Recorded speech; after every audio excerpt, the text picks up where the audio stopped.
Oh, Yes. if you could just say we're going live now, and then I'll start. Hi, Sai. Hi, morning, Petrila. Morning, everybody. Thanks for all of this. Good to see you. Absolutely. Pleasure always. So, Yashika, just tell me when. Yes. And I'll We start. can start now. We can start now. Hello, and good morning to those joining us from India, and good afternoon to those in Australia. I'm Petula Thomas, Director of the Indo-Australian Chamber of Commerce for our members in both countries. And on behalf of the Chamber, Invest India, and the Australian Consulate General in Mumbai, I'd like to welcome you to this virtual summit for Australian companies with the governments of Gujarat and Maharashtra.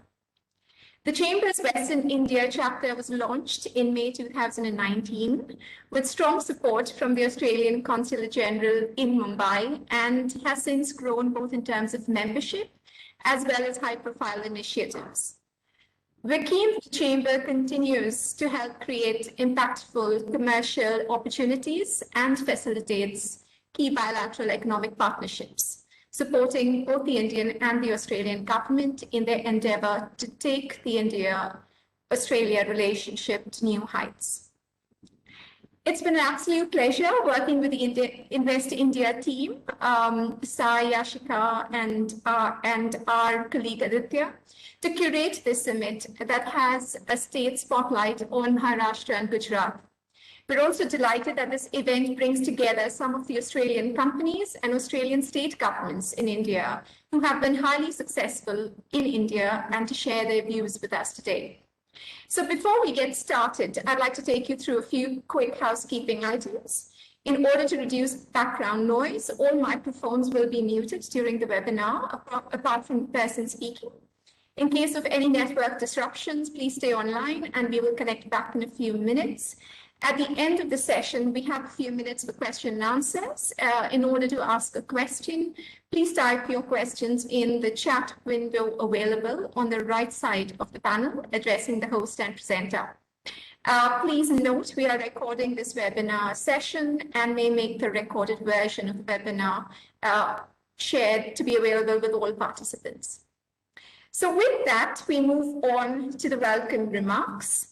And for that, I'd like to welcome Mr. Sanjeev Bajaj from ANZ India and the President of the Chamber. And may I add, the most inspiring and dynamic President the Chamber has had in these 31 years. Over to you, Sanjeev. Thank you, Petula. I really appreciate your kind words. It's my pleasure to open this, give the opening remarks. It's indeed the first time that the Chamber has had two state governments on the same platform, talking with the Australian companies present in India. And this is definitely a welcome message for all the other Australian companies which are looking to do business in India. India is strong, India is vibrant, and we hope basically the message comes across quite clear as we go through this. I'd like to welcome Mr. Peter Truswell, our great support, Consul General, Australian Consulate General in Mumbai. I'm sorry. Mr. Anil Agarwal, Additional Secretary, Department of Promotion of Industry and Internal Trade. Mr. Baldev Singh, Additional Chief Secretary, Industries Department, Government of Maharashtra. Ms. Neelam Rani, Managing Director, Industrial Extension Bureau. Mr. Roopwant Singh, Managing Director, Gujarat Mineral Development Corporation Limited. Ms. Sai Sudha Chandrasekharan, Senior Assistant Vice President, and Ms. Yashika Khurana, Senior Investment Specialist from Invest India. Welcome to all. Welcome all friends, colleagues from the Chamber, etc. It's great that we'll get to hear firsthand today from Australian companies like AccuSensus, Telstra, Leighton India Contractors, Stride Climate Investments, Safeway Concessions, KAS Services India, Probac Limited, Government of Western Australia, State Government of Victoria, and the State Government of New South Wales. It's a pleasure. The session will be moderated by the chairperson of our Western India chapter, a dear friend, Ravin Mirchandani. And I'd like to welcome all of you and thank you for taking the time to share your success stories, challenges, experiences, and growth plans, and help us basically carry forward this extremely important relationship between the two countries. It's an exciting time for the India-Australia economic partnerships, with the two natural partners working to strengthen this relationship, announcing an early harvest trade deal by December 21 as a way forward for a bilateral comprehensive economic cooperation agreement. I'm sure Peter Truswell, the Consul General, will speak more about this in his keynote address. Two-way goods and services trade with India was 24.4 billion in 2020. Australian stock of investment in India was at 15.4 billion in 2020. The stock of two-way foreign direct investment was valued at 1.4 billion in 2020. Maharashtra and Gujarat are leading industrialized states in India, offering lucrative investment opportunities in focused sectors and consistently attracting reasonably large FDI flows.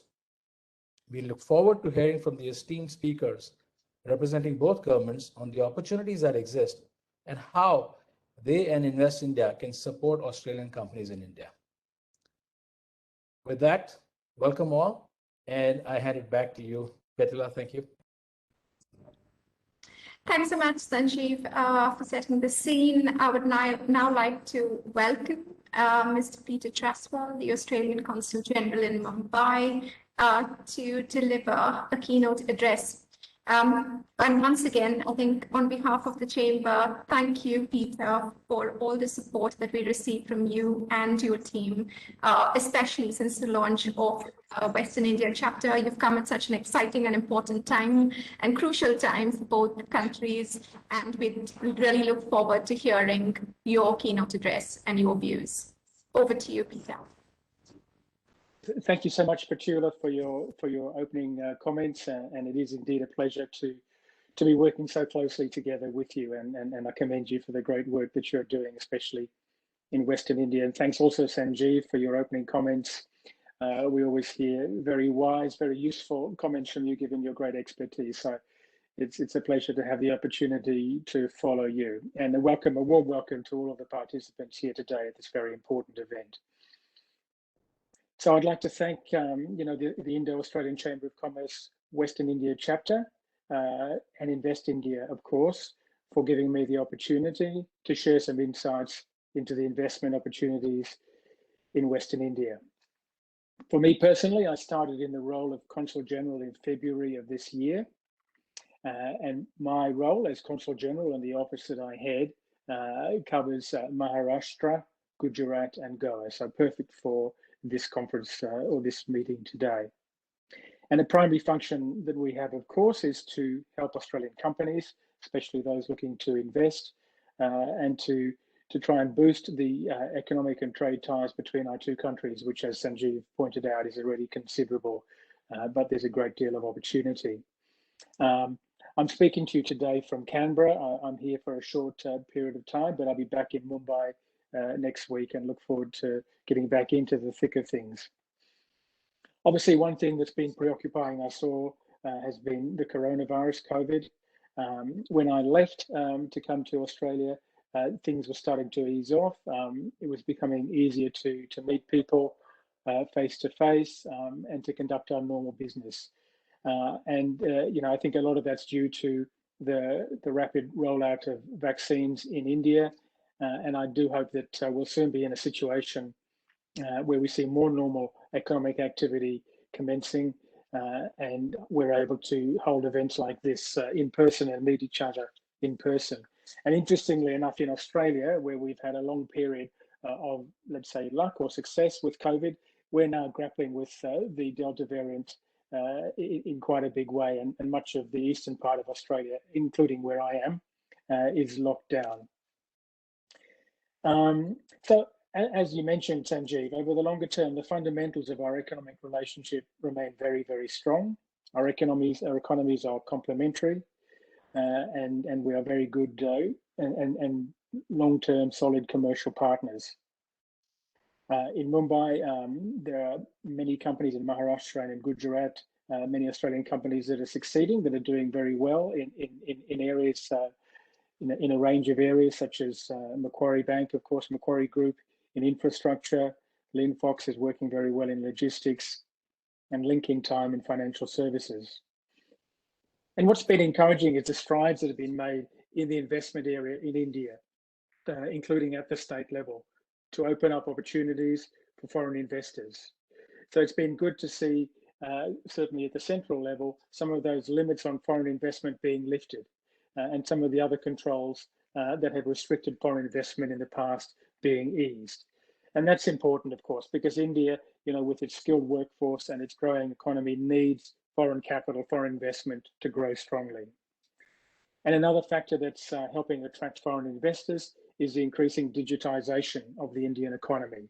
And that's a very important element, I think, for many of our companies. But, doing business in India is not without its challenges for a company coming from Australia.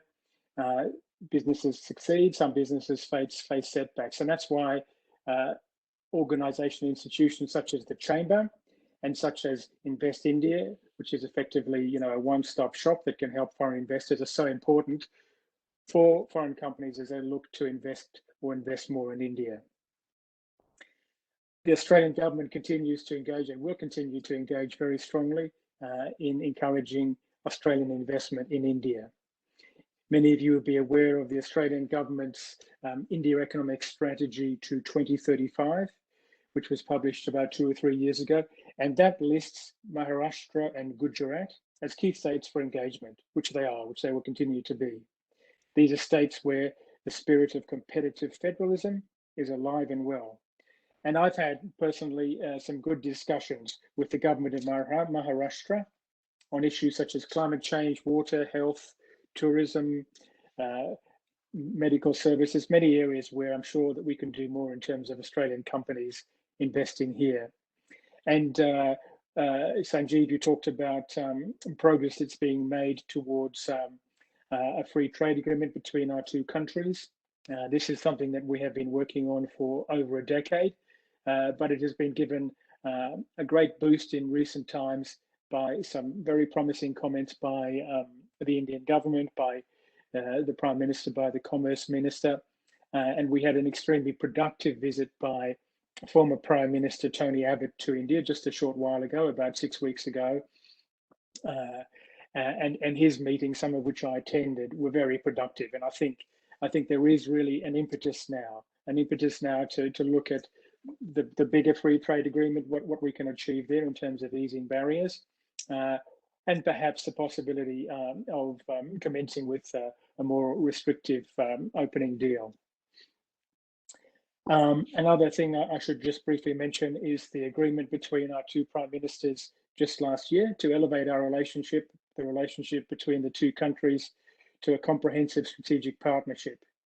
And a key part of this comprehensive strategic partnership is boosting economic cooperation, for example, in areas such as critical minerals and technology, and engaging, as we have been doing, particularly the last few months, on a bilateral free trade agreement.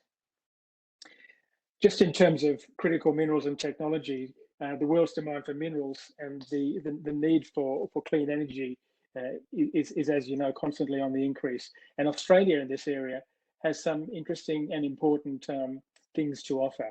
We're important producers of substances such as lithium, cobalt, and others, which feed into battery production and potentially into electric vehicles. So I hope that there will be ways, innovative ways, that Australian investors, Australian producers can plug into some of the clean energy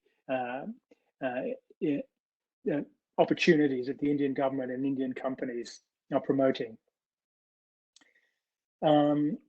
So look, and let me finish by just mentioning that in a different way, our two countries are meeting together this week. There's the very first ever meeting of the leaders of the Quad countries happening, the first in-person, face-to-face meeting.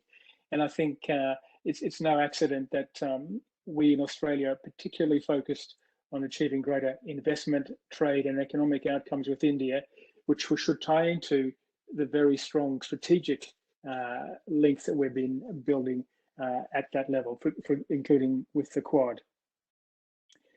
So now I think I'd like to hear very much about your experiences investing between the two countries. I know there's a wealth of experience here today, and forums such as this are incredibly valuable ways for us to get together and share opinions, views, perspectives, but for me personally and my office to understand the things that motivate you, the things that are of concern to you. Look, it's been a privilege today. I could have talked for a lot longer. There's so much to say, but I know we have limited time. I look forward to hearing from you all. And I look forward, of course, to meeting some of you that I haven't met in person when COVID conditions improve. Thank you so much, and I'll pass back to Petula. Thank you so much, Peter, for that brilliant perspective from the Australian government's side on the India-Australia partnership, the strategic focus, the areas, the sectors, the investment opportunities, and of course highlighting the Australian companies who have made India home in a way for many decades. And we definitely look forward to hearing from them, as you say, and to your support.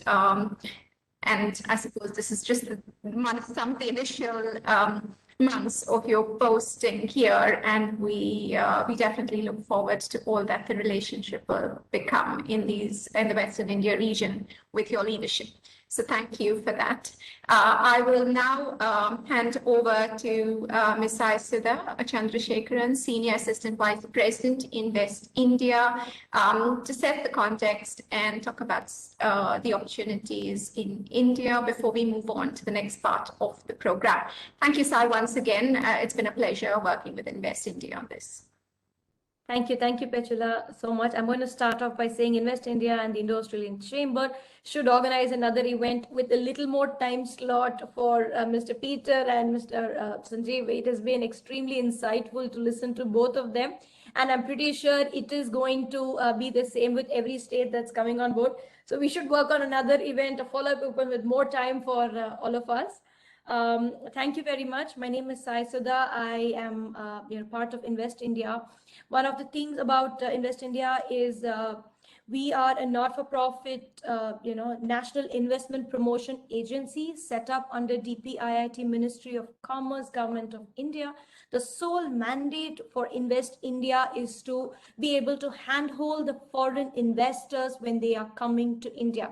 So when I say handhold, we have investors that come to India and ask us, I know it makes sense to, it is going to make economic sense for me to come to India, but I do not know. Can you please help me make recommendation with respect to states, policies, location, and so on and so forth to investors that exactly know what they want and where they want. I already know I want to go to Maharashtra or Gujarat. This is my land size. This is my port requirement. This is my water requirement. This is my electricity requirement. Could you please help me make the next move? So we have investors across the spectrum.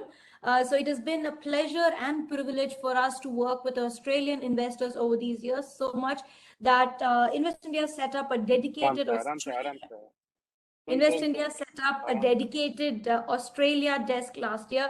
I have with me my team members, Ms. Yashika, Ms. Vidhi, and Agrim, and myself.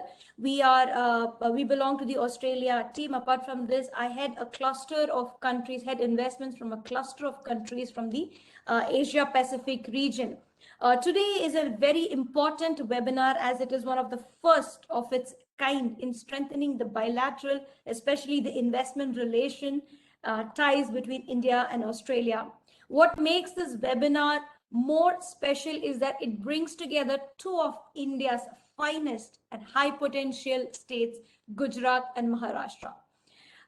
Maharashtra is also very fondly called Magnetic Maharashtra. It was the largest recipient of FDI in India between 2000 to 2021.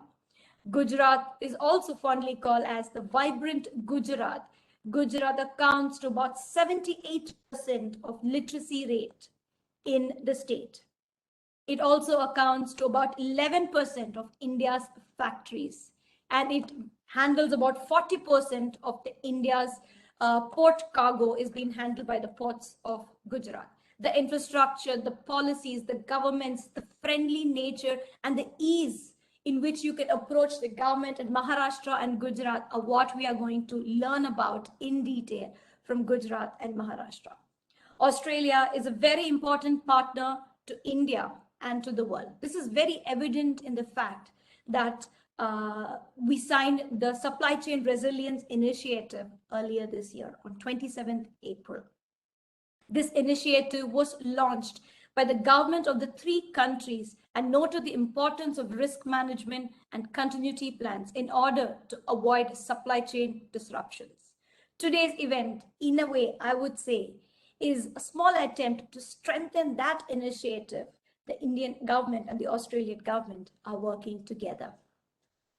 I would proudly say that today India is #1 fastest growing G20 economy. It's #1 global fintech adopter, #1 in the economy by PPP, and #2 in the world internet users, and #2 in the startup ecosystem. And this explosive growth is not powered by my tier 1 countries today. This growth is powered by my tier 2, tier 3, and tier 4 countries. Today, 60% of all my Amazon sales in the country is powered by my tier 2, tier 3, and tier 3 countries, tier 3 cities, sorry. And about 50% of the luxury car, for example, Mercedes-Benz, the sales of the Mercedes-Benz comes from my tier 2, tier 3, and tier 4 cities. 50% of all the digital wallet sales come from these 3 countries. India will be contributing to 20% of the global young workforce population by 2030. I can go on and on about India, but what's more important is 2 of the important states that are leading this growth for India are here to talk about us. So I now would like to pass it over to Yashika to take us through the rest of the program. Thank you so much, Petula. It's been a pleasure working with you, and we look forward to hearing and welcoming the Australian investors who are already here in this panel and many more that are watching this who are looking at exploring. Thank you so much. Thank you so much for your kind words. Due to some unforeseen circumstances, Mr. Anil Agarwal, from Additional Secretary from DPIIT, would not be able to join us today. So we are straight away moving on to the stage sessions. So I would now like to request Mr. Baldev Singh, Additional Chief Secretary, Industries Department, Government of Maharashtra, to showcase the opportunities in the state. Over to you, sir, Mr. Baldev Singh. Thank you, Jessica. Thank you, Sai Sudha, for very kind words about Maharashtra. And happiest welcome to the Indo-Australian Chamber of Commerce and the Invest India for organizing this opportunity for us to interact. And thanks for the very insightful keynote address by Mr. Peter, the Consul General Australia.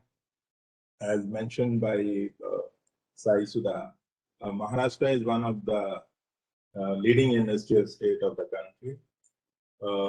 Just to give an idea that we contribute almost 15% of India's GDP, with the total GDP of the state around 400 billion.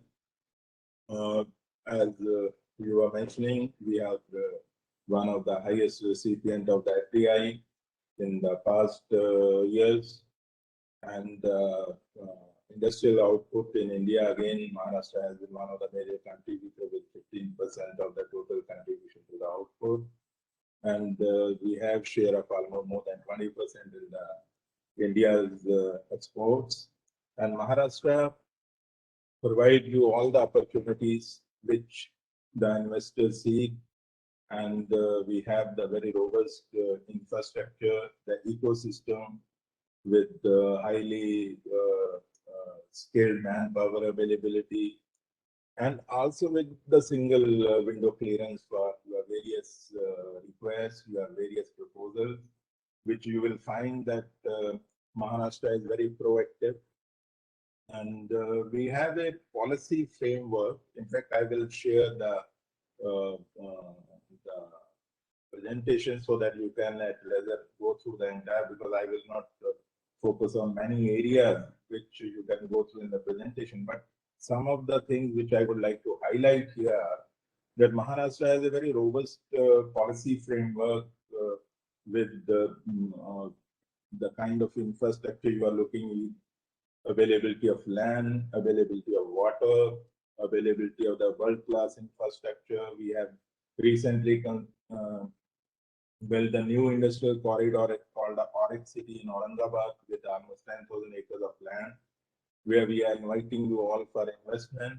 It's a world-class infrastructure we have created, and the Government of India is partner in that. The other two industrial corridors, which are coming in a big way, very close to Mumbai, which is near to the Dighi port, where we are planning to set up a bulk truck park, the pharma industry, and the auto sector. And of course, you might be aware of the latest electric vehicle policy, which Maharashtra has come up with. We were yesterday talking to the people from Invest India and other potential investors. They have responded very well to the electric vehicle policy, which we have come in July of 2021, which not only offer you the demand side incentives and infrastructure, the concurrent infrastructure for creating the recharging station and all enabling provisions, whether it's urban development or whether it's transport sector, and also a lot of incentives on the supply side, which includes the reimbursement of the various taxation, be it GST, be it stamp duty, be it any electricity duty and such like duty. That also that taxation part is taken away. We have policy in fintech, in electronics. We have dedicated food processing incentive. We have integrated logistic park policy. We have a lot of logistic park, multimodal logistic parks are coming already. We are working very closely with the NHAI. Maharashtra will be very soon setting up almost in the various regions, almost 6 multimodal logistic parks, which will cater to your logistic need. We have a very robust textile policy, and we have package scheme of incentive, which you might be aware. Those who have been interacting with us, we have done the classification of the areas based on the HDI and the regional development. We offer you a lot of incentives on that. The categorization of projects is done based on the investment and the employment potential into large, mega, ultra mega. And you can go through the policy which we have put on the website. We have single window clearance available called MECRI, which is also being integrated with the national portal, where you can access and you can approach us, you can see whatever facilitation is required. MIDC is one of the infrastructure agencies working in Maharashtra, which has more than 287 industrial areas developed in the states. You can choose where you want to go. You can choose what kind of sector you are trying to work. Mr. Peter was mentioning about the mining sector. Incidentally, since I'm mining secretary also, I would like to mention that Maharashtra is one of the top 8 major mineral states. We are going for auction of a lot of blocks, G2, G3, G4 blocks. And with the recent changes in the legal policy framework by the Government of India, all the bottlenecks which used to exist in the mining sector in India, and that is why it remained exploited, has been taken care of. So you are in a very different change world where you can get the composite license, you can do the transferability in time, you can also go for the commercial use of the mining, which were earlier only meant mostly for the captive use. So all those changes have been brought very recently, and we are very hopeful that Maharashtra, when we are coming with the new auction, will have much better response from all the international players, and we are looking forward to that. Coming back to the industry, I would like to mention that there are a lot of infra projects which are coming. We have the trust area which has just been displayed in the PPT. You can have a look at that. All those areas we have not only policy framework and listing, we have a lot of potential investors which are interacting with us, and we are expecting a lot of investment. Recently, we have got certain investment in the Auric City in the pharma sector. We are looking more potential for the medical devices sector in Auric City. and we have created all the infrastructure required to meet those basic requirements. So we are looking forward to the collaboration with Australia, with Invest India, to work on whatever potential investors they are looking at, what is their wish list, and how we can proceed further, and how we can facilitate their coming to Maharashtra. So with these few words, and we are sharing the PPT, so you can go through it. It gives all the details of what Maharashtra is doing and what Maharashtra policy framework is. So we look forward to more interaction, more fruitful interaction with the Australian Chamber of Commerce and the Australian potential investors. Thank you.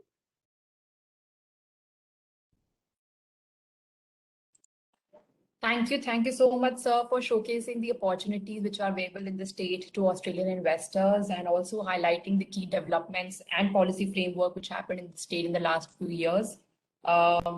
Moving on to the next important state is the state of Gujarat. I would now like to invite Mr. Jatin Kaushal, the Deputy Manager, Index TV, Government of Gujarat, to showcase the opportunities in the state of Gujarat. Over to you, Mr. Kaushal. Thank you very much. First of all, good morning to everyone. I'm Jatin Kaushal from Industrial Extension Bureau, which is the investment promotion agency of Government of Gujarat.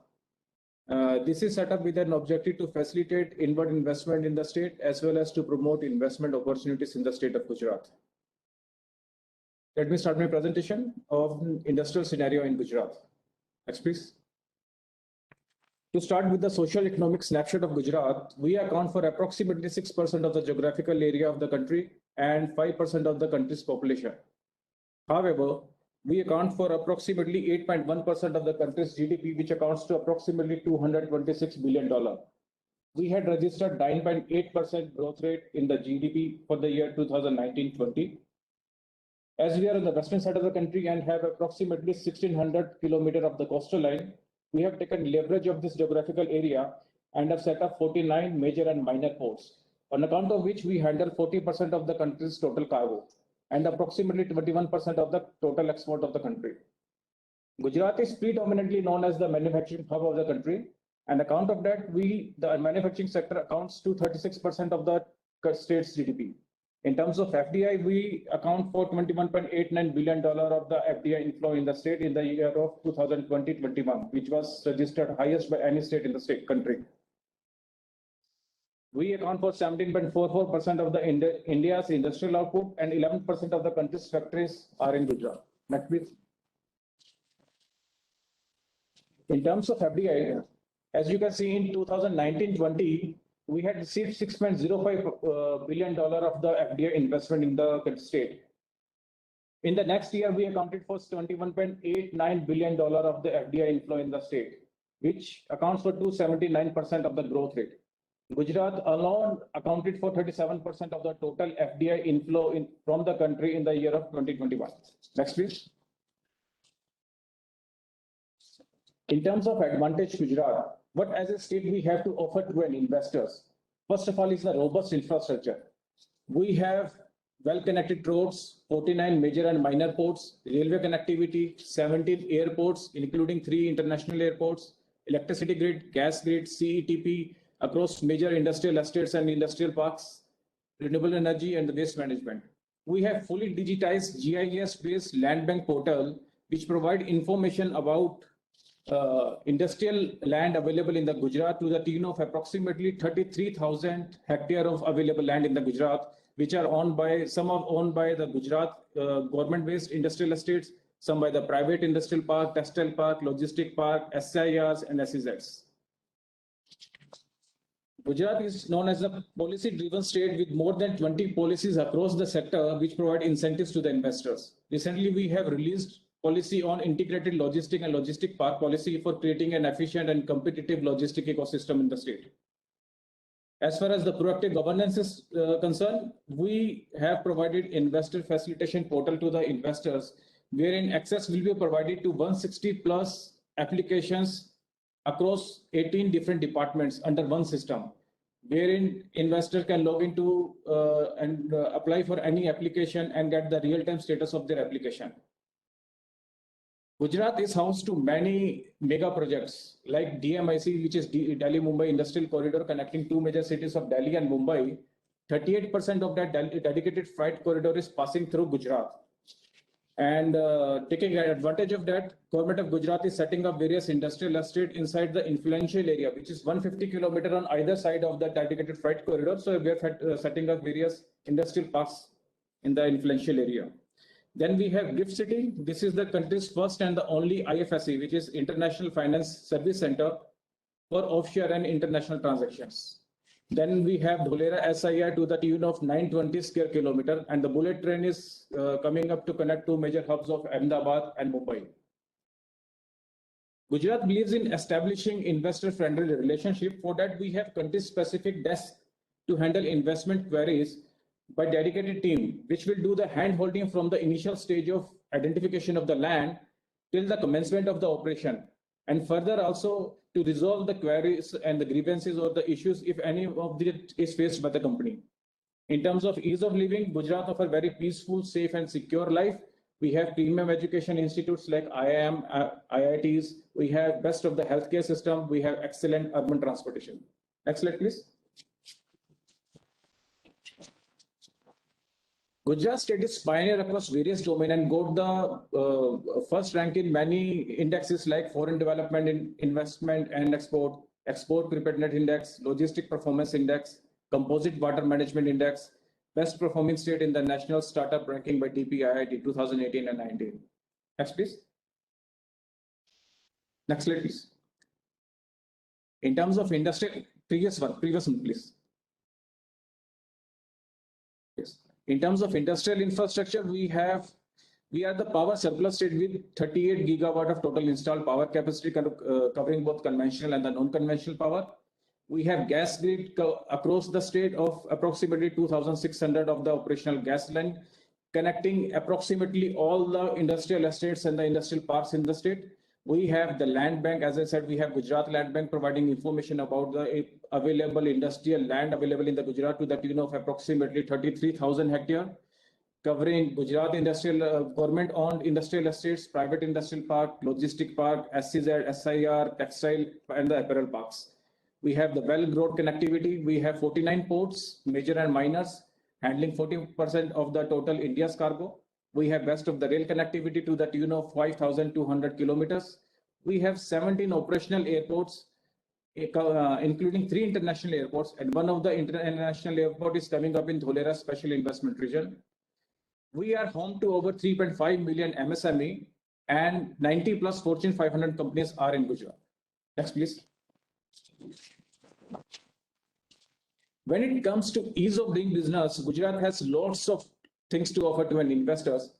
Like we have MSME Act 2019, wherein we exempt all MSME to obtain license for the initial period of 3 years, and we allow them to set up their operation and commence their operation. As I said, we have investment facilitation portal, wherein we provide access to 160 plus application of 118 departments under one platform. We have Gujarat Land Bank, wherein the investor can find out the suitable piece of land for themselves for their project. And we have investor country-specific help desk for handholding. Next, please. Gujarat is a national leader in many of the sectors like automobile and auto parts. We are having lots of auto giants in Gujarat like Honda, Suzuki, Tata, MG Motors, Hero Motors, MRF, Seat, Apollo, Maxis Tyre. We are also the national leader in gems and jewelry, pharma sector, textile sector, ceramic sector, chemical and petrochemical. Gujarat is a house of world largest petroleum refinery at Jamnagar. We are also the global leader in the processed diamonds. Amul Dairy, which is at Anand, is the Asia's largest dairy. Ceramic cluster at Morbi is the world's second largest ceramic cluster in the world. Next, please. Now, in terms of futuristic infrastructure development, we have Dholera Special Investment Region. To create large-scale investment region, Government of Gujarat has come up with the Gujarat Special Investment Region Act in 2009. According to that, Gujarat has come up with the Dholera SIR, which is the India's largest greenfield smart city spread over an area of 920 square kilometers. Out of that, 500 acres of the land is dedicatedly earmarked for the defense aviation hub. Then we have GIFT City, which is Gujarat International Finance Tech City. This is the, as I said, it is India's only and the first IFSC for handling offshore and international transactions. We are coming up with a renewable energy hybrid park at Kutch, which with the installed capacity of 30,000 megawatt. Dream City, which is Diamond Research and Mercantile City, is coming up in Surat area. This is again a smart city in an area of approximately 2,000 acres. DMIC, as I said, 38% of the DMIC is passing through Gujarat. Mandal Becharaji Special Investment Region. This is one more investment region we have, and some of the world's largest automobile component and the players are operating in this region. Like we have Honda here, we have Maruti Suzuki here at Mandal Becharaji. Next slide, please. To facilitate investor, we have different policies. One of the policies is the industrial policy to provide incentives to mega, large, and MSME. For example, we provide capital subsidy to mega and in large to the tune of 12% of the fixed capital investment without any upper limit. We provide government land on long-term lease of 50 years at the rate of 6% of the market rate. In terms of relocation incentives, Gujarat are offering incentives to such companies who are planning to relocate from other companies to Gujarat, but we provide incentive on case-to-case basis. Next slide, please. We also provide incentives for the MSME. We have capital subsidy up to 25% of the eligible loan up to rupees 35 lakh rupees. In terms of interest subsidy, we provide subsidy at the rate of 7% of the interest levied on the term loan up to rupees 35 lakh rupees per annum. We also provide assistance for acquiring foreign patented technology to the tune of 65% of the total cost up to rupees 50 lakh rupees. For the market development assistance, we are also providing assistance to the company who wants to participate in the exhibition within India and outside India. To the tune of 75% of the stall grant, up to rupees 2 lakh rupees if the exhibition is within India, and up to 60% of the stall grant, up to 5 lakh rupees if the exhibition is outside India. We also have a scheme to provide incentives for the development of the industrial park to the tune of 25% of the eligible fixed capital investment. For the park developers. 100% stamp duty will be reimbursed for the park developers, and 50% of the stamp duty will be reimbursed to the individual units coming up in those parks. For the skill and training support, we provide fiscal incentive up to rupees 15,000 per person per training institute. Next slide, please. Next, please. We can skip this. Next slide. Yes. When it comes to relationship between Gujarat and Australia, we have a very good and evolving relationship with Australia. Very recently, former Prime Minister of Australia, Mr. Tony Abbott, had met our previous Chief Minister of Gujarat in August 21 to explore opportunities for increasing bilateral trade and investment.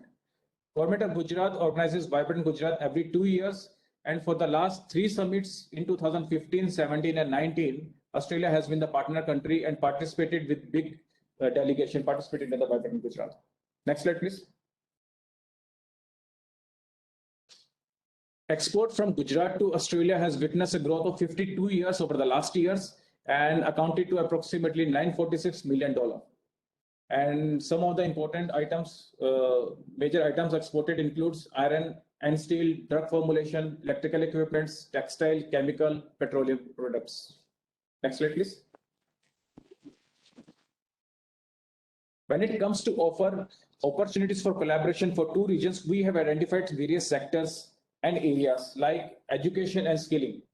With the newly announced National Education Policy 2020, we allow foreign universities to set up their base in and campuses in India.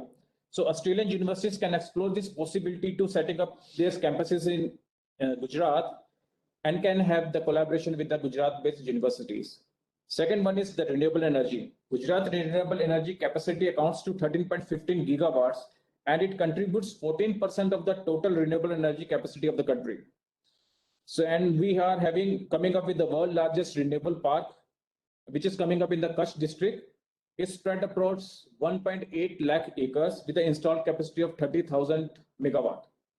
This provides opportunities to the solar and the wind energy equipment manufacturer, grid integration, solar resource data, energy training network, etc.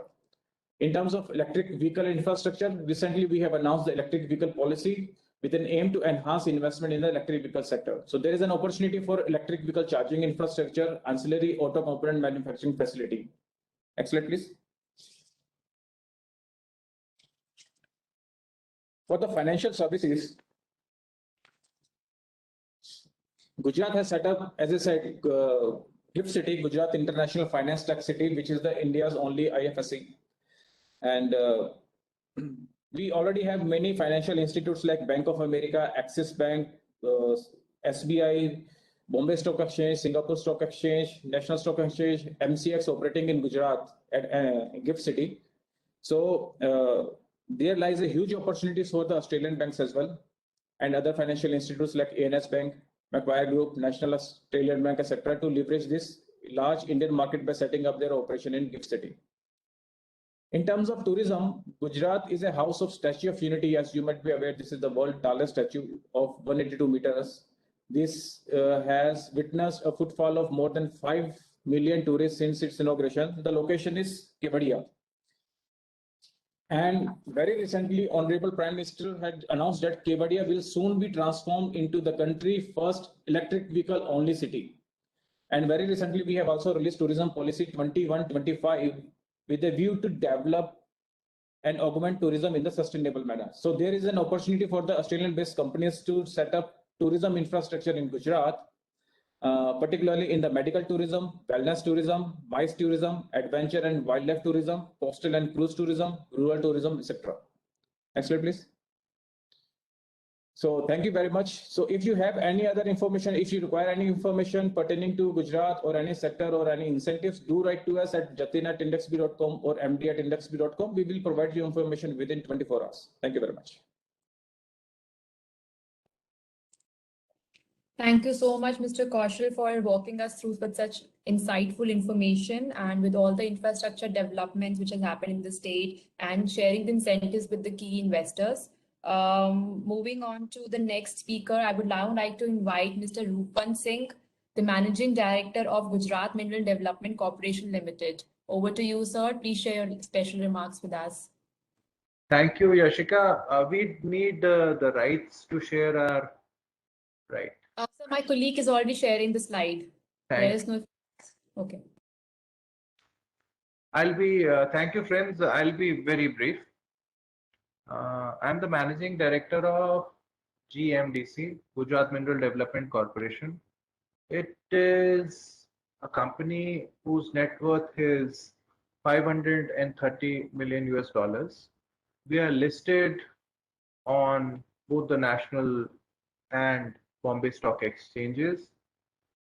And we are here with a request to invite participation in our quest to diversify beyond our principally lignite-based portfolio. And hence, I would begin this presentation. It just has 4 slides. This is the rare earth elements processing chain. It starts from exploration, mining, then there is primary beneficiation, then we move to metal making and alloys. That is where the end products, we are almost at the stage of end products.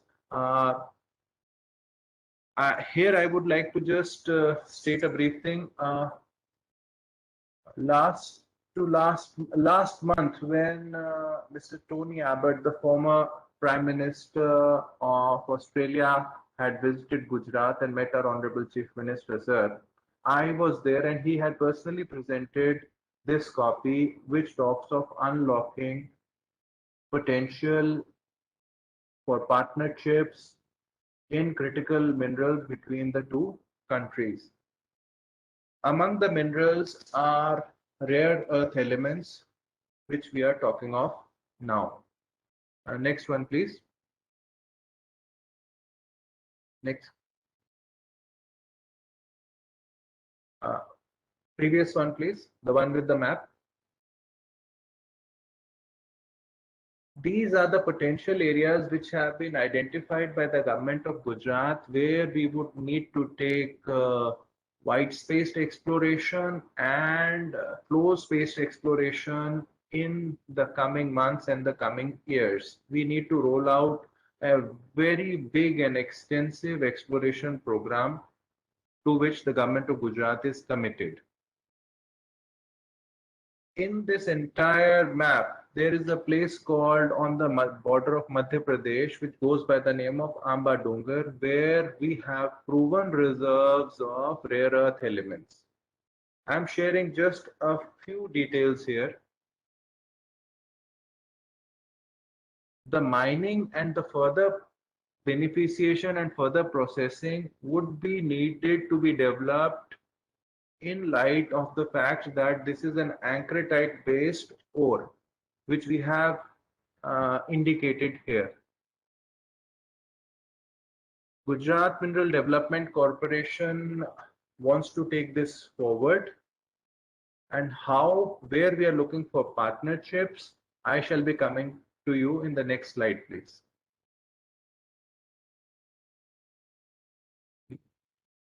Next slide. This gives just an idea of the market potential for light rare earths and the heavy rare earths. We have indicated two primary minerals in each category. If you look at the conservative estimate also, which is shown by the blue bars, these are fairly significant amounts of LREE and HREE that is going to be required. Next, please.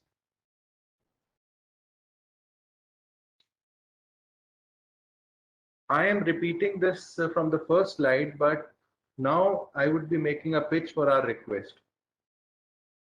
We need to partner with academic institutions, educational institutions, research organizations, the provincial departments of geology and mining, who can help us, partner with us, advise us on rolling out an exploration strategy. The same had been conveyed in that meeting with Mr. Tony Abbott, sir. Next comes extraction. We have fairly good expertise here. In fact, Gmdc, despite having very deep-seated ores, is able to deliver mining at a very efficient cost ratio. The second requirement would be when you come from exploration to extraction and then processing. This is where we would like to explore interests of organizations who have this kind of technology in Australia. Many of Australian firms are already operating in offshore locations whereby they have set up plants, and there are joint ventures. At places there is transfer of technology, at places there is not transfer of technology. We would like to take it further. And if a worthy or a big plant comes up, the plant would be capable of absorbing the ore which is produced in Australia also, because this is not very voluminous ore. This is very high quality, high precise materials. Similarly, along with processing, we would like to partner again with academic and research organizations who can advise us on the environmental related aspects, because many of these elements, the rare earth elements, they occur along with the radioactive elements, and there is an element of pollution which needs to be taken care of. In Gujarat, we have specific areas whereby these things can be addressed, but without proper advice, the entire process would be delayed. That is my third request.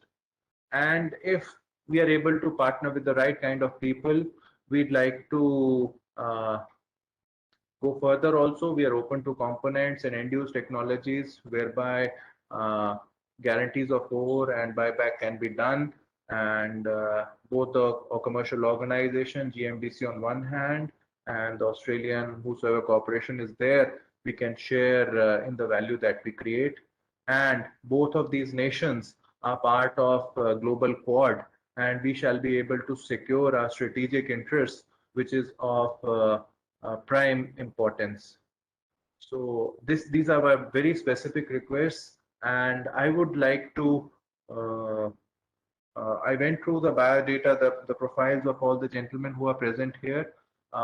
Please advise Invest India, Yashika, you or the Australian Chamber, whom do we take it up with? What should be our starting point? Whom do we start writing to?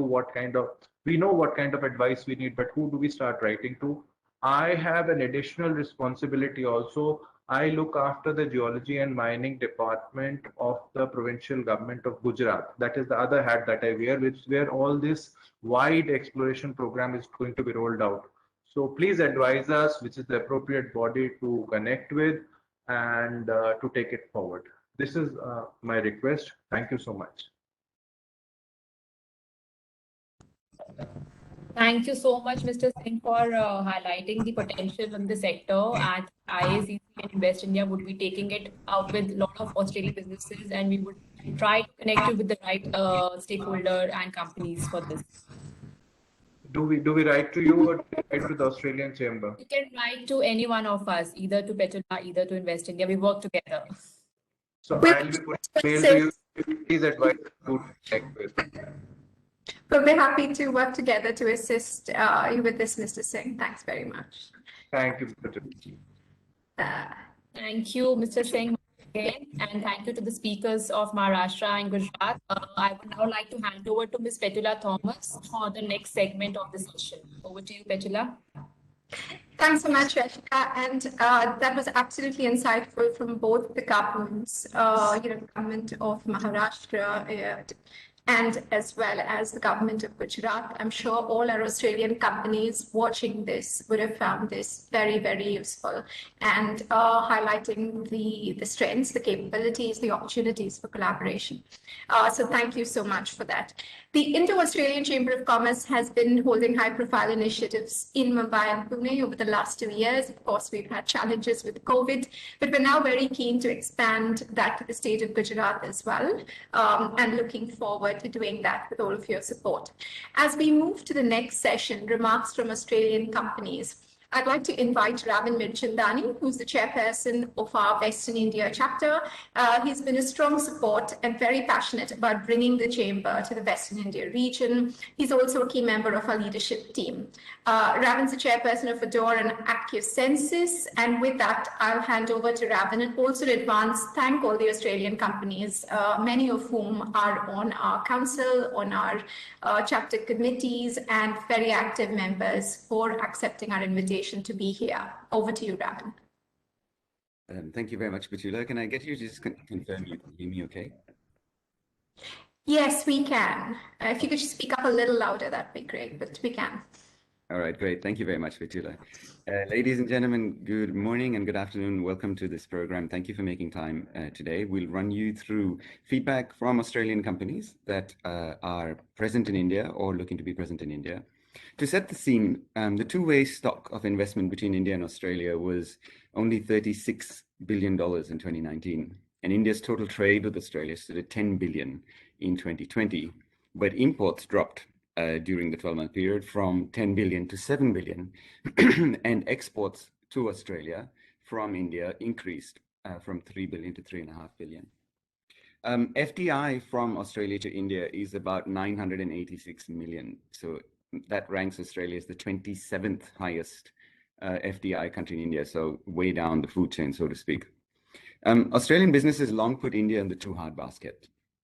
There are three overriding reasons why this must change in the future.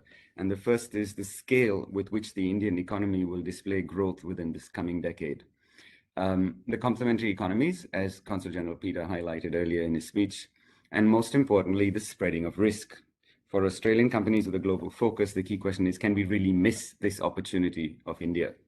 The present geopolitical challenges that we have watched, in some instances with horror over the last 6 months, that we find ourselves in the Indo-Pacific region, means that there is a larger imperative for Australian companies to develop much closer ties with India, and that the country-to-country relationship go much deeper rather than just defense, but also through an indelible trade relationship to bring the two economies to a level of sustainable long-term cross-industry interaction.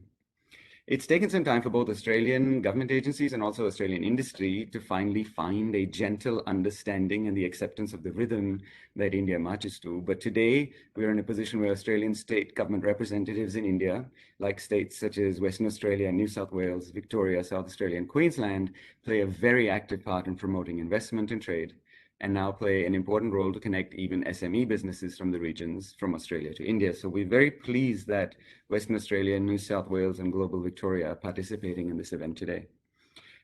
India has been a key market to many Australian companies, as we heard from Sanjeev about ANZ, that has been in India since 1984 and established its branch in Bombay in 2011, to Telstra, who's expanded to over 1,000 people from just 200 people when it started in 2019, and will now launch an innovation and capability center in Pune. These commercial partnerships will help generate jobs and create more business opportunities for the two economies. I am the chairman of AccuSensus Limited, an Australian company that was just a startup 3 years ago, but today is already a larger company in terms of revenue than the companies that seed funded it. The growth has been phenomenal. AccuSensus focuses on road safety technology using algorithms that identify distracted driving behavior, speeding, the use of seatbelts, or use of high occupancy lane to influence driver behavior on roads. These solutions are already used in Australian states such as New South Wales, Queensland, and Western Australia, and is presently also deployed in the UK by Highways England and South Africa by Cape Town Police, and also in India on the Mumbai-Pune Expressway in Maharashtra, as well as the East Coast Road in Tamil Nadu and in Hyderabad. In fact, India's first distracted driving camera has been deployed by AccuSensus on the Mumbai-Pune Expressway, and although the market is difficult to crack, we have been very encouraged by the early successes that the company has shown in India. I would now like to invite the other panelists from Australia or from Australian companies in India to please talk for 2 or 3 minutes each on their experiences. And we'll start first with Mr. Gavin Stanton, the Executive Partner Ecosystems with Telstra. Over to you, Gavin. Thank you so much, Raveen. So just a quick check. Can you hear me nice and clear? Yes, we can. Thank you. Thanks a lot. So hello, everyone. I'm proud to start off talking about my company, which I always start off with a very cliched statement. We are proud of our past and we have a brilliant future ahead of us. Telstra is a 120-year-old company, based in Australia, but pretty much operates around the globe. But one very important fact we have about Telstra in India is the first mobile cell phone call in India in 1993 was made on a Telstra Modi network between, at that point in time, the Chief Minister of Bengal, Jyoti Basu, and Sukram, who was the industry minister. So very proud of that heritage. We have been in India for a very, very long time. Telstra, to give you more details, is in Australia's leading telecommunication and a technology company, offering a full range of communication services competing in every telecom market. We are pretty much a household name, and we are among the top Fortune 500 in the world. We are maniacally focused on building the networks of the future. We believe in our people who give purpose to our technology, and that's why our purpose is to build a connected future so everyone can thrive. It's not about just connectivity, but building an ecosystem or an ecosystem of connectivity. India plays a very, very critical part of Telstra. We are more of a buyer in India than a seller in India. We do have a selling arm too, but we are a significant buyer in India. We buy technology and content solutions for our company, where we focus on building a large technology ecosystem within Australia. Today, if you really look at the coverage we have, 75% of Australia is covered with a 5G network deployed by Telstra. So technically speaking, we have a very bright future ahead, but what we are constantly investing in India is on 2 fronts. One, we do invest a lot in our partner networks. So the IT and ITES providers within India form a very critical part of our transactional business. But where we have invested has been in the innovation space. We have significantly invested on innovation assets. We have 3 state-of-the-art, what we call as innovation and capability centers that Raveen mentioned. We have the main ship in Bangalore, which is the primary innovation capability center. And we recently opened 2 innovation and capability centers, one in Pune, Maharashtra, and the other one in Hyderabad, Telangana. The reason why we are investing in these capability centers is to tap into the potential, the skill, and most importantly, innovative assets. This is one thing that we go to the market with. We tell the market, no idea is a wasted idea. You come to Telstra, we will make it happen. Because at the end of it, today with the scale that we have in terms of the engineering capabilities, the engineering scale that we have in India, we feel we can do a lot. The second one, I think so a lot of the panelists, or rather the previous speakers, spoke about is the startup ecosystem. It's a very, very vibrant startup ecosystem. At times we don't know where to start and where to end. We are at times spoiled for choice. And this is one place where we feel we can tap and disrupt status quo. So though Telstra is a 120-year-old company, and anyone in Australia will swear as how this company is done, India is actually starting off to disrupt some of that status quo and really give them the next gen technologies and stacks where we can invest. So I would like to wind up and say, it's been a fantastic journey. It's been a journey where we have had a lot of opportunities, a lot of learnings. But if I may use this opportunity as an ask of this esteemed panel, one is, how do we connect with the academia and make that connection faster and better? Second one, how do we make sure that our connection with the industry bodies, where we want to be very clear and we are targeted on focusing on innovation assets, which is going to be more around capabilities and skills, can be enhanced. And when it comes to the government, I mean, opening our sites or opening our facilities, yes, was good, but not great. How can the government really help us on single window clearances so that we don't really hop and jump around multiple departments and functions? So that would be my humble ask as we continue to invest in India. India is going to be a very strategic investment pool for the company. And we are invested not just from an asset standpoint, but more in terms of capabilities. And that's what I would like to sign off with. Thanks a lot for this opportunity. Back to you, Robin. Thank you, Gavin. Thank you for being so forthright and also bringing out with clarity the issues that a lot of companies will have, which is building capability and needing the support to do that. Thanks for that. I now invite our next panelist, Mr. David Dunworth from Leighton. He's the country head for Leighton India Contractors, Australia's largest contracting company, also with a significant presence in both Asia and India for some time now. David, over to you.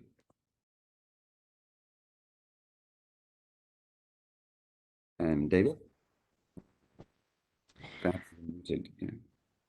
I think we've just lost David. He was here some time ago. So Robin, if you want to go ahead and we'll come back. No worries. I now invite Mr. Bharat Rathi, who's the Chief Executive Officer of Stride Climate Investments, which is part of the Macquarie Group operating in India. Bharat, over to you.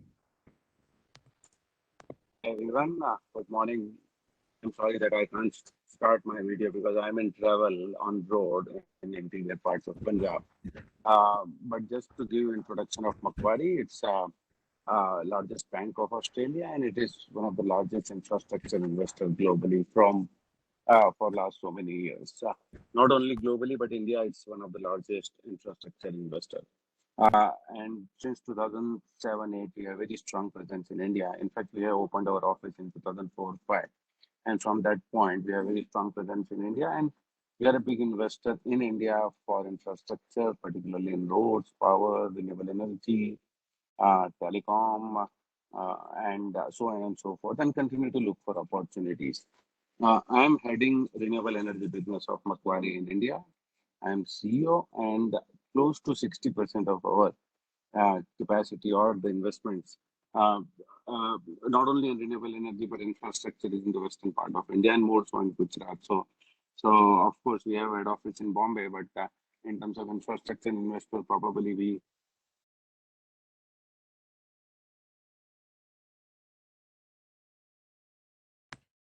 Yeah,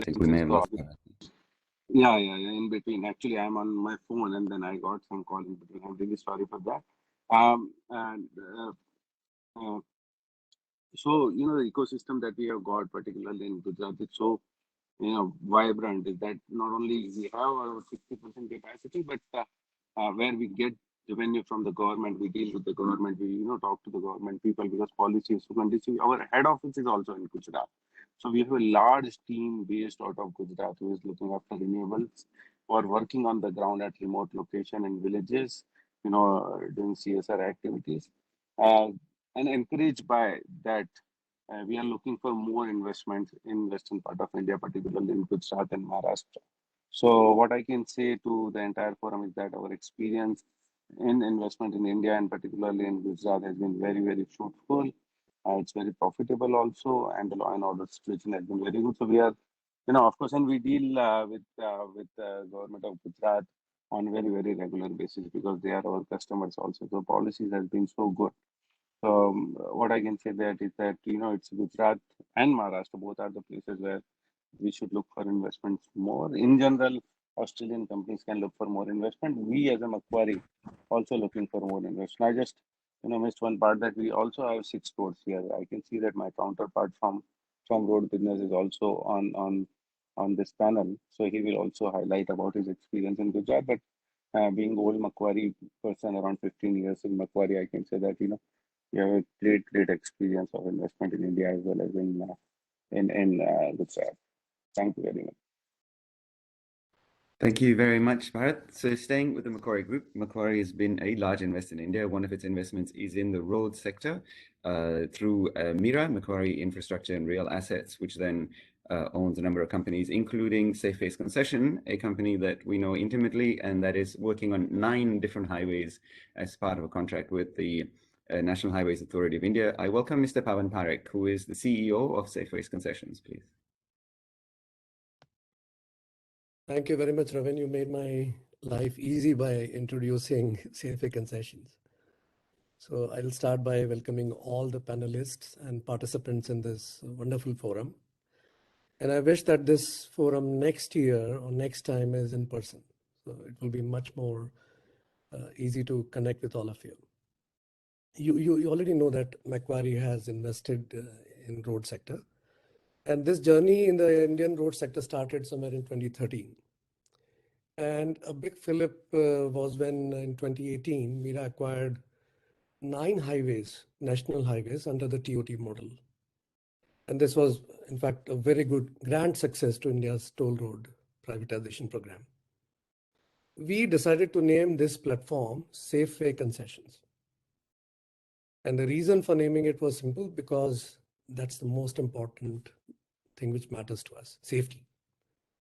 And therefore, it was very easy. Our goal was to ensure highest standards of safety on our roads and in the work zones. And Safeways Concession is one of the youngest road platform in India to have received the prestigious National Road Safety Award at the 8th Global Safety Summit in 21. This was held by the Fire and Safety Forum. So everybody will talk about business and how important business is for the future. But we feel that engaging with the community, ensuring that our roads are safe for the users, as well as for the people who maintain the roads, because normally we just ignore them. But that's not how Safeways does. So we have made safety training and the awareness program as part of our DNA for road workers. And many first in the sector initiatives like truck-mounted attenuators and many safety devices for the road users. So actively engaged with the local communities during the 2 waves of COVID, and we provided direct relief to about 66,000 families. Online education for 314 students. We also provided oxygen concentrators, which was very much required at that time, PPE kits to hospitals. And all this effort has gone into making roads safe. We do have a challenge. And I think that this particular forum, especially the representatives from the government of Maharashtra and Gujarat, can help us. And that is basically to ensure that we have a very, very good safety culture on our roads. There are multiple instances when the drivers are drunk on the roads. And that basically not only puts them into risk, but also our workers on the work zones.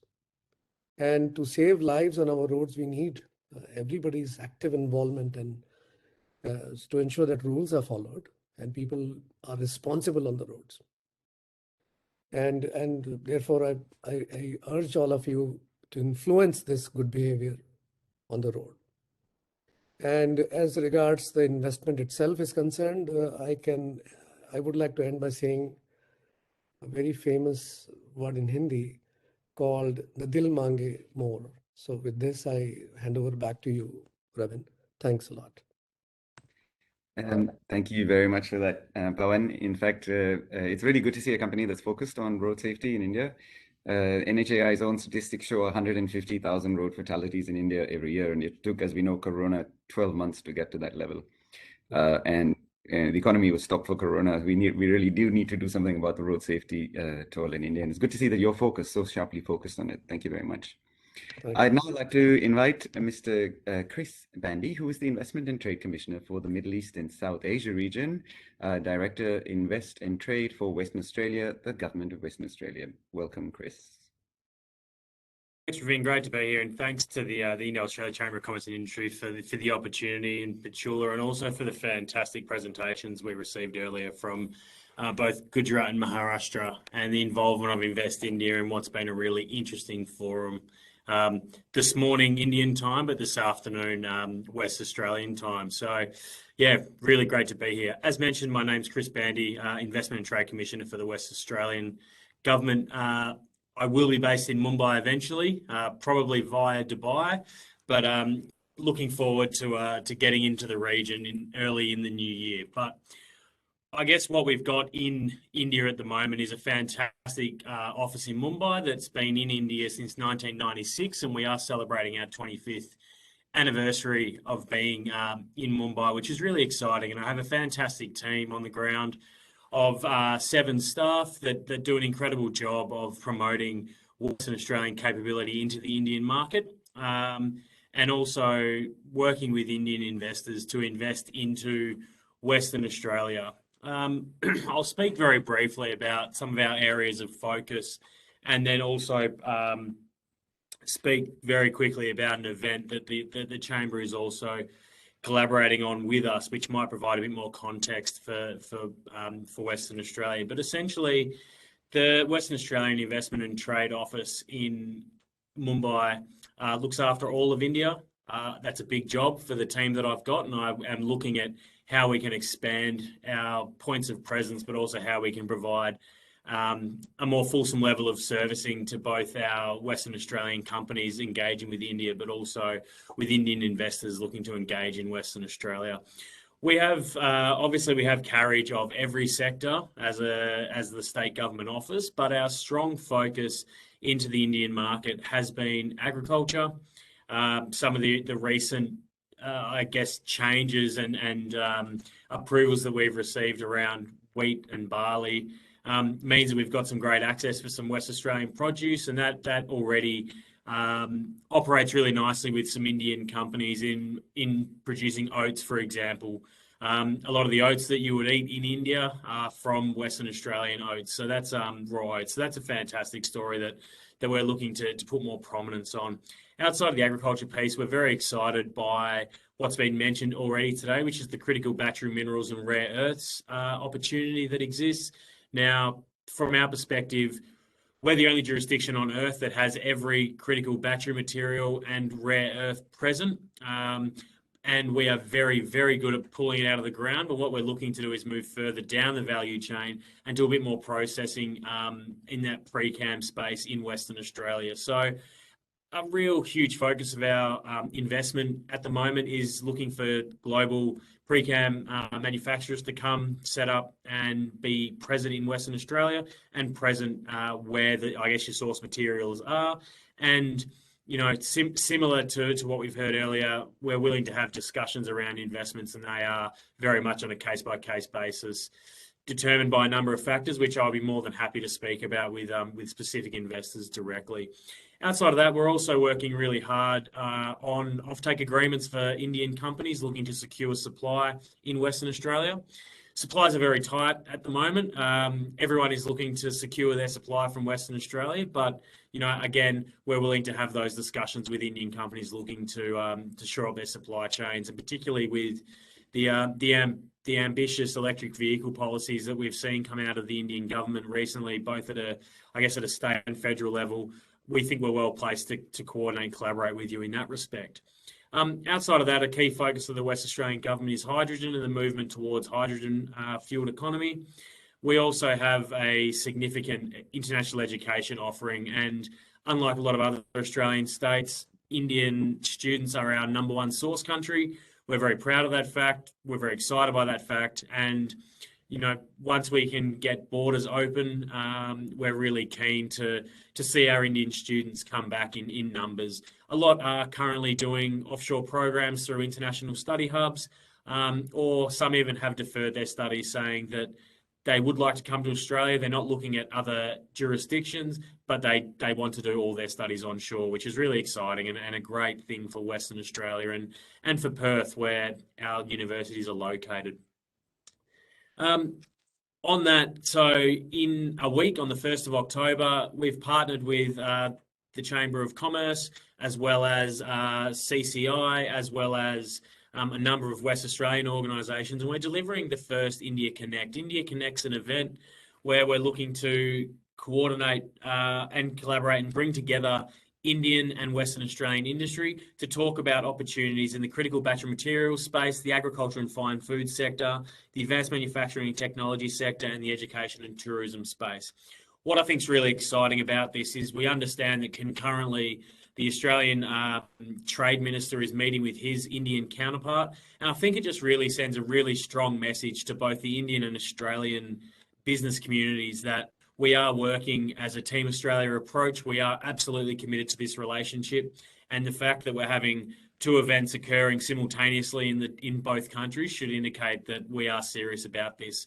In fact, India Connect came about because our Deputy Premier, who is also looks after the trade and investment portfolios, but also looks after the health portfolio, he's been very heavily involved in the COVID situation, and he wanted to make it very clear to our international trade and investment partners that we are fully committed to Western Australia engaging with them, and India is the first country that we are doing this with. So the event is a hybrid event, both in person and online. We have an incredible array of speakers. If you're on Petula's mailing list, you would have received that last night, and thank you, Petula, for sending that out. If you're not, please head to Invest and Trade WA's website, which you can find with a quick Google search. Otherwise, please contact me directly at chris.bandy@jtsi.wa.gov.au, and I'd be more than happy to send you all the information for what promises to be a fantastic event. So that's all from me. If you're a West Australian company looking to engage in India, please do reach out. And if you're an Indian company looking for your next investment into Western Australia, again, please reach out and I'll be more than happy to work with you. Appreciate everyone's time today and have a great afternoon. Thank you very much, Chris, for that. With the announcement of the 2 gigafactories for lithium-ion cell manufacturing in Gujarat, there might be a lot of opportunities coming up for Western Australian export of processed lithium. So we look forward to hearing more on that from you in the future. I now invite Raghanesh Subramani, who is the Financial Controller of CAS Services. CAS has set up a global capability center for innovation and technology in India and has over 200 people already in Bangalore. Welcome, Mr. Subramani. Thanks, Ravi. Firstly, thanks for having me, and it's a huge privilege to be part of this forum and listening to all the speakers in the session. It's been extremely insightful for me, and there's a lot of learnings and takeaways for us as well. Thanks for that opportunity. And as Ravi introduced, I'm part of CAS Services, which is a global capability center for a Kmart Group, which is an Australia, New Zealand-based retailer. And Kmart Group is actually part of a bigger group called Wesfarmers, a conglomerate in Australia. So about 3 years ago, Kmart Australia was the first Australian retailer to set up a global capability center in Bangalore.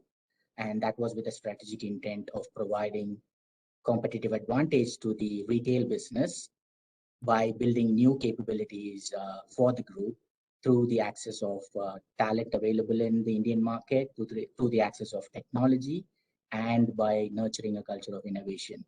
in retail. And now with COVID, I think it has taught us that retail companies also need to act like a technology company or a digital company or a product company. And therefore, I think probably we are in the best place to enable our group company to thread along all these paths, let alone retail. So in terms of our company, our core capabilities broadly range across 4 portfolios. One is the data and analytics that we spearhead from Bangalore for the entire group. The second is around technology. The third one is around the accelerator, which is primarily revolving around innovation and startups. And the fourth one is about business services.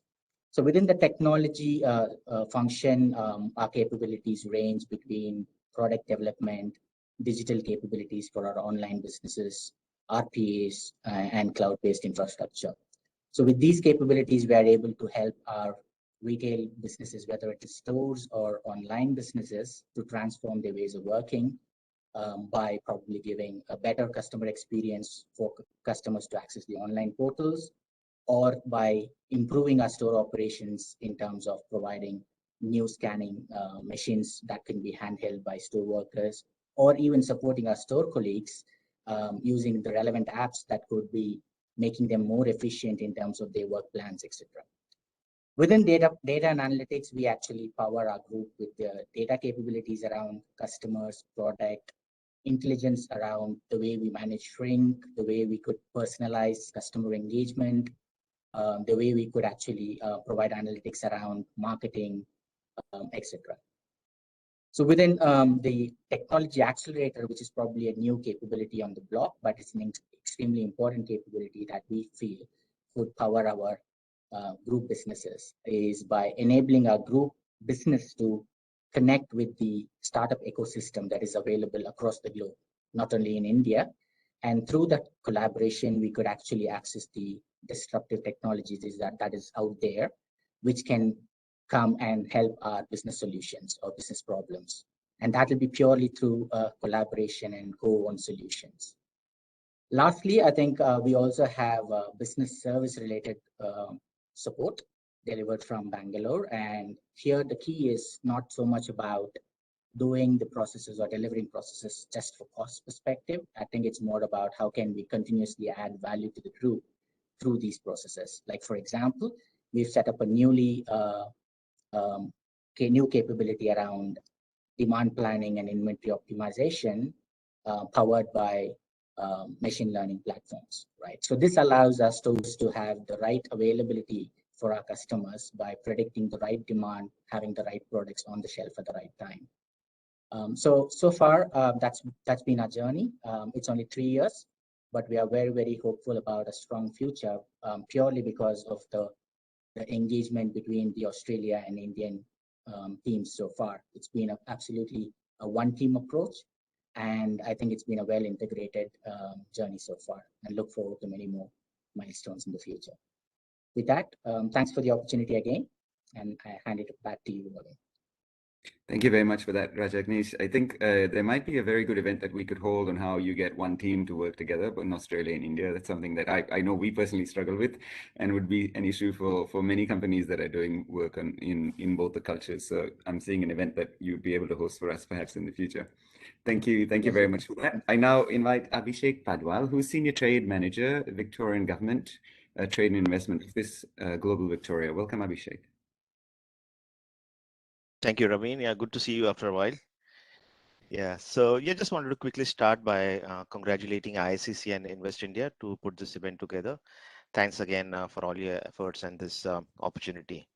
So with an introduction, by way of introduction, the Victorian Government Trade and Investment Offices have a network of 23 offices across the world, 2 in India, and we have been operating in India for the last 15-16 years and 9 years in Mumbai.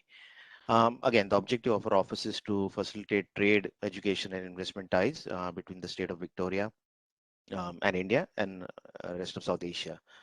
So Peter Trustwell mentioned about the India-Australia strategy earlier in the session. So as a state, Victoria has a dedicated India strategy to improve trade and people-to-people linkages. And Maharashtra and Gujarat are placed in our top 5 priority states as part of the strategy. So I'll be giving a bit of a micro level perspective on the trade side. Given I handle the inbound trade from Victoria to India. And we have companies from a broad spectrum of sectors that have been active in Maharashtra and Gujarat. You already heard about Accusensus from Raveen, who he has partnered with. We'll be shortly hearing from Probac, which is again a Victorian company. Linfox, Telstar, all of these are Victoria-based businesses that have been doing really well in the Indian market.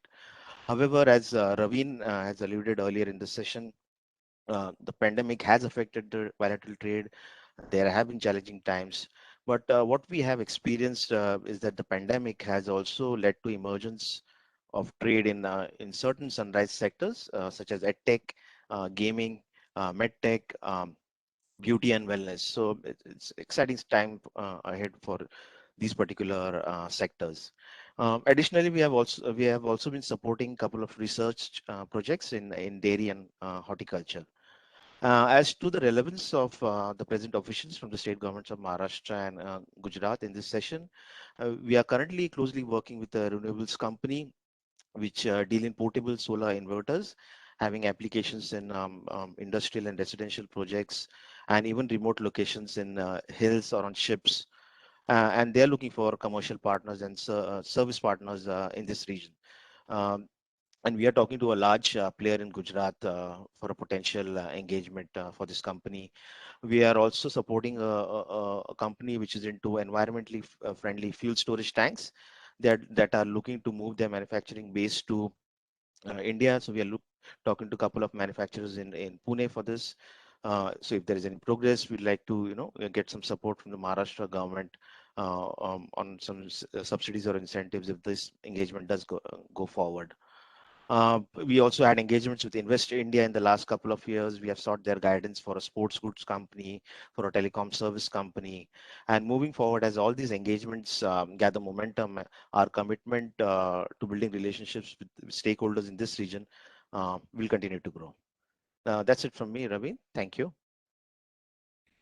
Thank you very much, Abhishek, and it's really good to see Victoria becoming very active in India. It's the home state for us. Thank you very much for all the help that you have done and Global Victoria have done for Accusensus' success in India. Lastly, I'd like to request Lisa Rodriguez, Trade and Investment Director for Investment New South Wales, representing the State Government of New South Wales. Welcome, Lisa.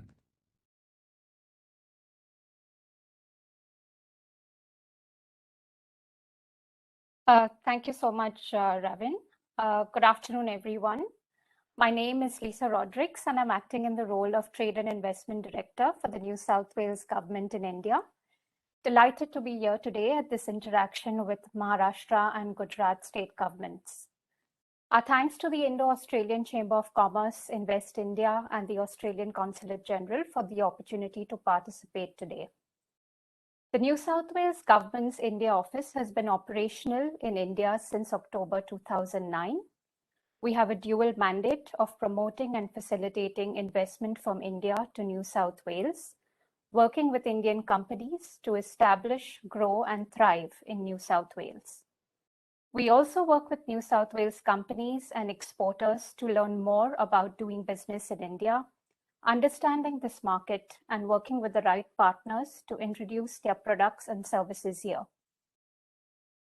India continues to remain a priority market for the New South Wales government, as well as a strategic partner and ally. And the India-Australia relationship has been growing from strength to strength with the launches and implementation of the India Economic Strategy and the Australian Economic Strategy. The New South Wales government, through its Global New South Wales launch, is growing our footprint in key markets across the world. India is one of these markets, with Mumbai serving as a hub for India and the Middle East. This expansion in India is to reaffirm our commitment to engaging and deepening our ties here, and we will soon have a Senior Trade and Investment Commissioner for India and the Middle East, as well as a Trade and Investment Director for India, join us in October. On the investment side, while we have facilitated over $1 billion worth of Indian investment from India to New South Wales, primarily in the technology sector, We hope to work with companies across a range of sectors, including India's unicorn and soon-to-be unicorn companies. We are in advanced discussions with some of these companies to establish in New South Wales, which is a culmination of our work with them over the past year. We hope over the coming months, there will be many of these companies from Maharashtra and Gujarat as well. On trade, through our various initiatives, such as the New South Wales India Technology Program and Access India Program, since June 2018, we have worked with over 65 New South Wales companies from sectors such as cybersecurity, fintech, agtech, medtech, infratech, clean tech, and food and beverage to access market opportunities here. Last year, we also launched our flagship Going Global program, which saw a group of 31 New South Wales companies in advanced manufacturing, medtech, food and beverage, and clean tech learn more about opportunities for their business in India. We have recently launched the 2021-22 program, focusing on EdTech, Agri-Food and Beverage, and Health and MedTech. We look forward to being able to showcase these companies to Maharashtra and Gujarat governments.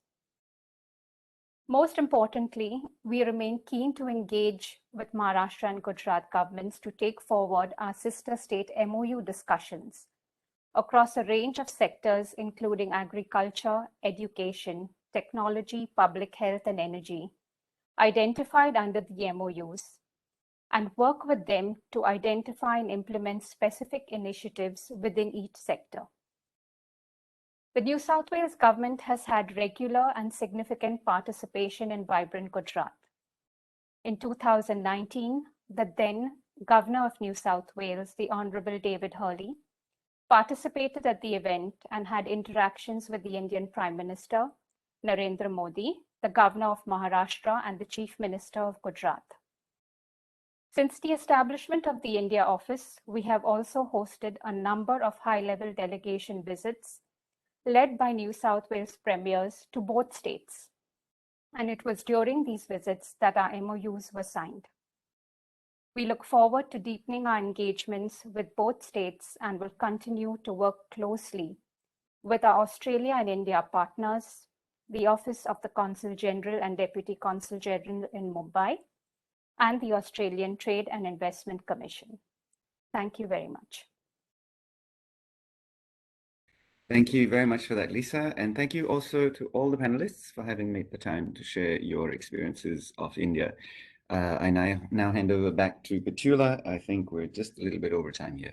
Thanks very much, Petula. Thanks, Rabin, for moderating that so brilliantly. And I think hearing from all the companies, always such a good message. And during these challenging times as well, and to hear from them. And if anyone wants to connect directly with these companies, and I think many, we have quite a few ideas and options on how we could further this discussion and dialogue. So we'll take it on from here. But we are running over time. Thank you, Sanjeev, again for participating. Great to have you as president with us. I will request closing comments from the Consul General, Peter Trustwell, as we wind up this session. Over to you, Peter.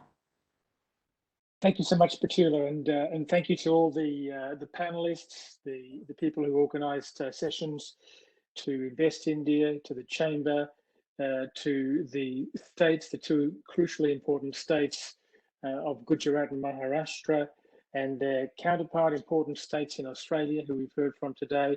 Look, I think it's been a fascinating, very fruitful session. As some said, you know, it would be lovely to have more time to talk about some of these issues. We've talked about some of the existing areas of strength and investment, whether they be in road safety or infrastructure. We've heard about some of the new and growing areas, such as critical minerals, rare earths, you know, areas where there's a strong need, which ties in with some of the targets the Indian governments are setting in terms of electric vehicles and clean energy, and some of the possibilities that Australia has to offer in those areas. So look, I think there's going to be a lot of useful follow-up. This has been a very worthwhile event, Petula. and also for you, Yashik and other colleagues in Invest India. So I do encourage you to try and do this again on a regular basis, involving this group of contributors and maybe even more companies who we could bring in. Thank you so much. Thank you very much, everyone. Thank you, Peter, for those comments. Thank you, Invest India, Sudha and team, all the companies, the governments especially, for your presence as well. We really, really look forward to engaging with all of you and building this relationship, making it even stronger. With those words, thank you, everyone. Have a great day, and we look forward to the next one. Bye. Thank you so much, Petula and everybody. Thank you. Thank you, everyone.